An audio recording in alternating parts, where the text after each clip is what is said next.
In addition to this year's NCLD Scholarship Award winners, Shadera Ejiofor and Juliana Ramai, you're about to also hear from Terry Raish, Sydney, and Vivian. Call this group digital movers and shakers or social media influencers. Each has a very personal connection to the one in five.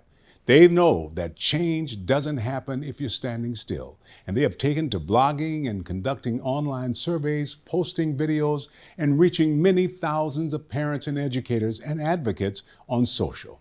Let's hear what they have to say about the importance of dispelling myths, the power of advocacy, and why now is the time to speak out for social justice.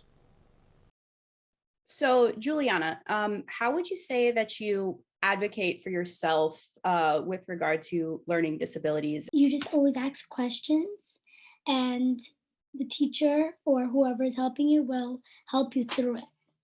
But people with ADHD specifically struggle with asking questions. They feel like they're going to be judged because, they should know that answer already. How would you encourage someone to work past that and try to further advocate for themselves despite that type of, feeling that they have about themselves? My answer to that is keep asking that question until somebody gives you the answer you feel satisfies you. Because if not, you're going to just be struggling and struggling and you're going to be left behind.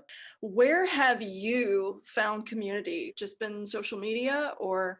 I've really just started to find that community here in college, specifically because college is an open space. You're finding people from different parts of the country, from different backgrounds, and finding others in clubs and organizations that share similar learning disabilities as me. I'd be interested to know what does advocacy look like to you moving forward? And this is a question to you, Chidera, and also you, Juliana. When I got my disability, I was very young and I just thought I was going to get made fun of. And I felt like lost inside because I didn't know what to do. But other people has it around the community, but you won't know until you find out. There's so much like shame that we get around being different, but actually just to say that how inspiring it is that even though you went through that experience, you still like kept your heart open, and then you met other people who you could relate to, and then that feeling of shame slowly starts to dissipate, and we get to find people in our tribe that make us feel okay for who we are. And that's such an important process.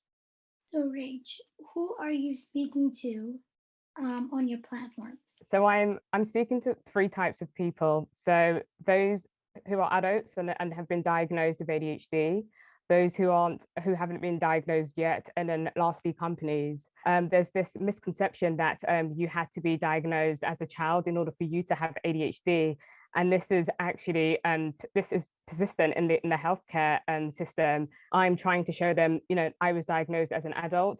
You can go through the process as well, and don't let someone discourage you from seeking an ADHD diagnosis. And lastly, I'm speaking to companies on the importance of creating inclusive work practices for neurodivergent professionals, and to just let them know that, that's really important. So, Sydney, as an influencer, what are people seeking on your platforms, and what are the conversations that are happening online? So when I first started this, I didn't know what people were seeking, and I found out that I would get private messages from people. They're looking for community, they're looking for normalization. That's not just me, that's other people, and it's because we're put into these expectations by people with different brains than us, and we don't function that way. We can function perfectly if the society wasn't the way that it was. Whenever you're connecting with people online, they're making comments that, like Sydney, should I get my child tested for dyslexia? Where is it that I go? And what kind of signs are there? What about ADD and ADHD? What about dyscalculia? Hey, I can ask for accommodations in the classroom. Hey, I can get tested for dyslexia.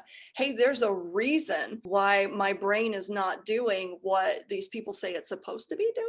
And they don't wind up internalizing all of this, oh my gosh, something's wrong with me, and shutting down. How do you think the community and our voices can impact even more change?